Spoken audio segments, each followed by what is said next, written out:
कहते हैं दिल्ली दिल बरों की है, दिल जलों की है। कहते तो ये भी हैं कि दिल्ली दिल फरेबों की भी है। और लकी यानी कि लक्ष्मण लाल अग्रवाल में ये सारे गुण मौजूद थे। लोग उसकी शक्ल को देखकर ही कह देते थे, अबे दिल्ली से हो क्या? लकी वैसे दिखने में स्मार्ट और अट्रैक्टिव था, पर जेब से खस्ता हालत होने की वजह से रहता बेहद सिंपल तरीके से था।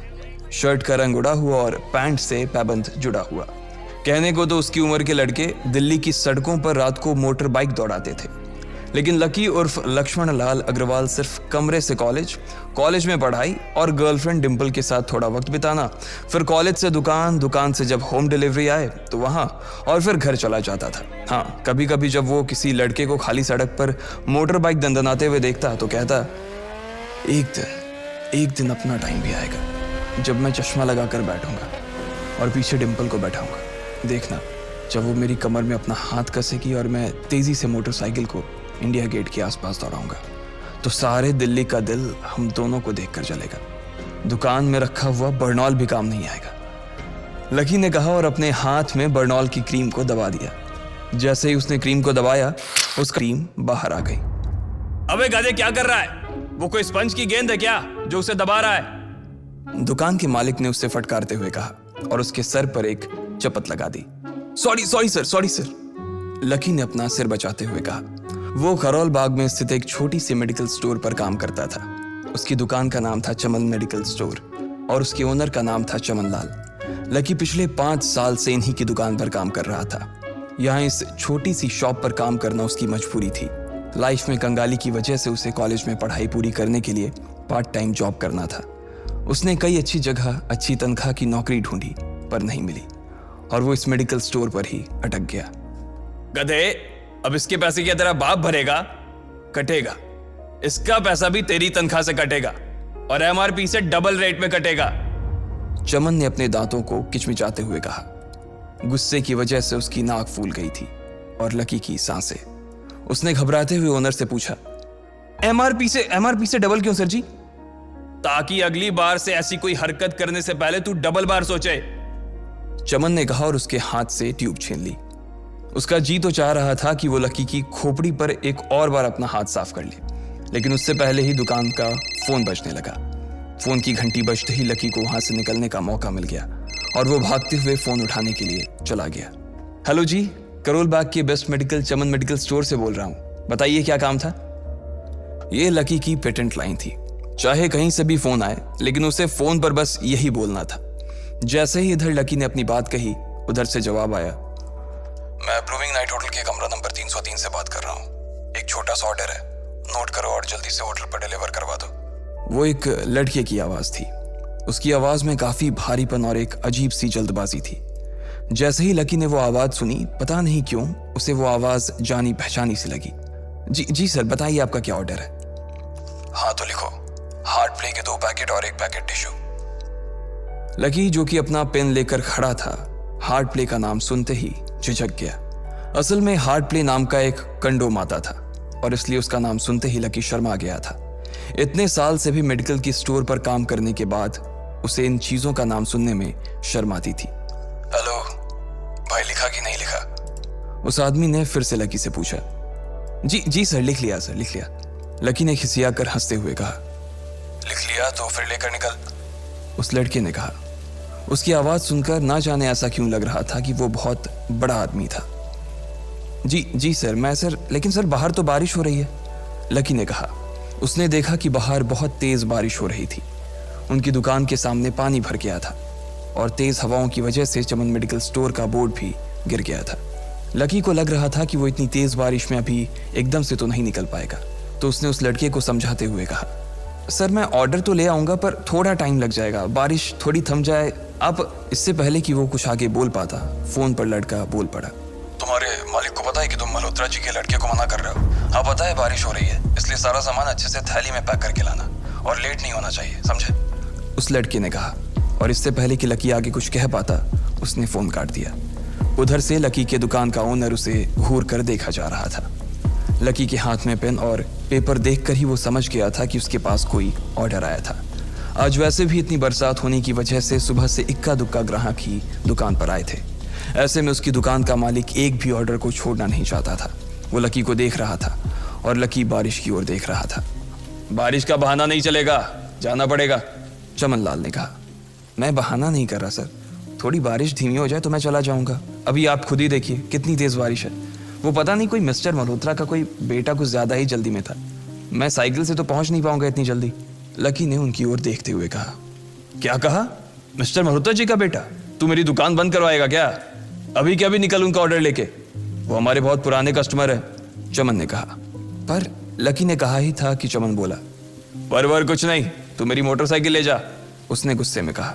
अरे सर जी, 200 के ऑर्डर में मुश्किल से 40 रुपए बचेंगे, इससे 3 गुने का तो पेट्रोल ही लग जाएगा, और अगर गाड़ी रास्ते में बंद हो गई तो अलग से खर्चा, लकी ने समझाते हुए कहा।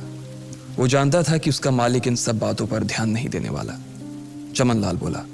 कोई बात नहीं, तू जा, चाहे जो हो जाए ग्राहक नाराज नहीं होना चाहिए, और वैसे भी वो मल्होत्रा जी का बेटा है। चमन लाल ने मोटरसाइकिल की चाबी लकी की ओर उछालते हुए कहा। लकी ने चाबी ली। उसे देखकर उसके अंदर मिक्स फीलिंग आ गई।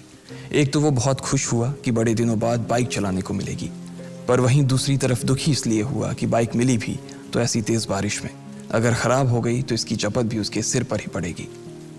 वो मुंह लटकाकर रेनकोट और हेलमेट पहनते हुए वहां से निकल गया। बाहर आकर बाइक को देखा तो लकी ने मन में सोचा, चलो ठीक है, जो होगा देखा जाएगा, कम से कम बाइक तो चलाने को मिल रही है। दरअसल लकी इतने साल काम करने के बाद भी अपने लिए एक मोटरसाइकिल नहीं ले पाया था। लकी की तनख्वाह ही इतनी भर थी कि सिर्फ उसके कमरे का किराया, उसकी साइकिल में डालने वाली हवा का खर्च, बिजली पानी का बिल और डिम्पल के साथ महीने में 1-2 बार बाहर खाने का खर्चा ही निकल पाता था। उसे डिम्पल की कही बात अक्सर याद आती थी।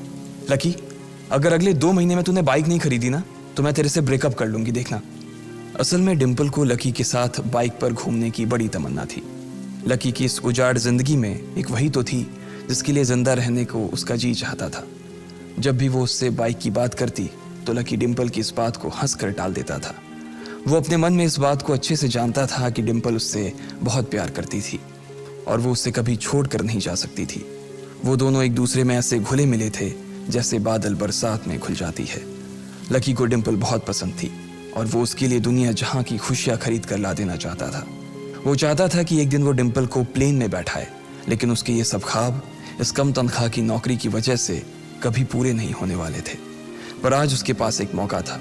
वो डिम्पल को अपने साथ इस बारिश में राजपथ घुमाना चाहता था। वो उसे दिल्ली दिखाना चाहता था। चमन लाल को देने के लिए उसने पहले से ही बहाना सोच रखा था।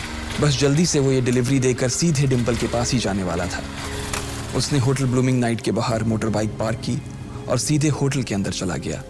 लकी ने रिसेप्शन पर पहुंचकर नमस्ते करते हुए रिसेप्शनिस्ट को बोला, जी मैं चमन मेडिकल स्टोर से आया हूं, रूम नंबर 303 का ऑर्डर था सर। रिसेप्शन पर खड़ा आदमी उसके हाथ में काली थैली को देखकर समझ गया था कि उसमें क्या था और वो मंद ही मंद मुस्कुराते हुए बोला, 3rd फ्लोर पर है, लिफ्ट से चले जाओ, रेनकोट यहीं उतार देना। जैसा उस आदमी ने कहा लकी ने ठीक वैसा ही किया और लिफ्ट में चढ़ने के कुछ ही देर बाद वो 3रे माले पर पहुंच गया था। वो रूम नंबर 303 के बाहर पहुंचा और उसने डोरबेल बजाई। जैसे ही दरवाजा खुला लकी ने थैली आगे बढ़ाते हुए कहा, नमस्ते, मैं चमन मेडिकल स्टोर से लकी, ये आपका।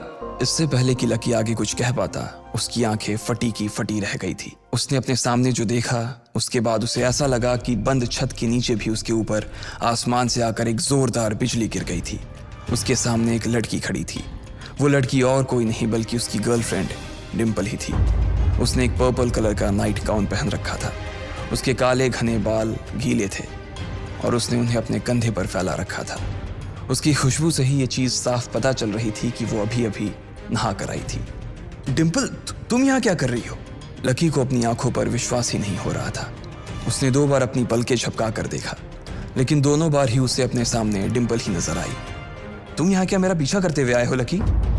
डिम्पल ने उल्टा उसी के ऊपर पलटवार करते हुए कहा। लकी को देखकर उसके दिल की धड़कन भी तेज हो गई थी। उसे उम्मीद नहीं थी कि लकी यहाँ आ जाएगा।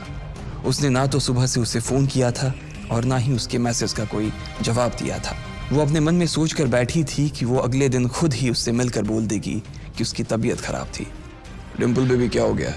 किससे बात कर रही हो? अचानक से एक गबरू जवान सा लड़का दरवाजे के पास आकर खड़ा हो गया था। उसने बनियान पहन रखी थी। लकी उसे पहचान गया था। साले राहुल के बच्चे, तेरी हिम्मत कैसे हुई मेरी डिम्पल को हाथ लगाने की? लकी ने जैसे ही राहुल को देखा उसके तन बदन में मानो आग सी लग गई थी। वो उसे इस वक्त इतना बुरा मारना चाहता था, इतना बुरा पीटना चाहता था जिसकी कोई हद सीमा नहीं थी। लकी जिस कॉलेज में पढ़ता था, राहुल और डिम्पल भी उसी में पढ़ते थे और वो कॉलेज राहुल के फादर का ही था। डिम्पल ने राहुल के पिता की एक कंपनी में जॉब पकड़ ली थी और राहुल उस पर बहुत लाइन मारता था। लकी ने एक दो बार डिम्पल को उससे दूर रहने के लिए भी कहा, लेकिन डिम्पल ने उसे ये कहकर टाल दिया था कि वो सिर्फ अच्छे दोस्त थे। आज भी इससे पहले कि वो आगे बढ़ता, डिम्पल उन दोनों के बीच आ गई। रुक जाओ, डिम्पल ने गुस्से में कहा और लकी के सीने पर हाथ रखकर उसे रोक दिया। लकी लंबी सांसें ले रहा था और कुछ ही सांसों के बाद उसका गुस्सा शांत हो गया।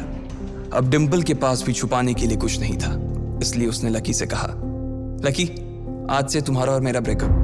ब्रेकअप? लकी के पैरों के नीचे से जमीन खिसक गई थी। उसकी आंखें नम हो गईं। लकी को उसकी बातों पर विश्वास नहीं हो रहा था। उसने डिम्पल की ओर देखा और बोला, डिम्पल, हम पिछले 1 साल से एक दूसरे के साथ हैं और तुम हो कि मुझसे ब्रेकअप करना चाहती हो? अरे मैं तो तुम्हारे लिए नई बाइक लेने वाला था। चल रहने दे, आज ही याद आई है तुझे बाइक की।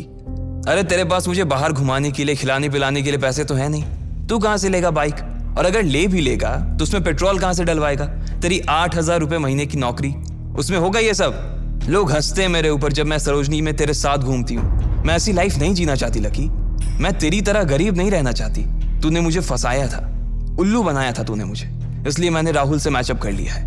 आज से यही मेरा बॉयफ्रेंड है, डिम्पल ने गुस्से में कहा।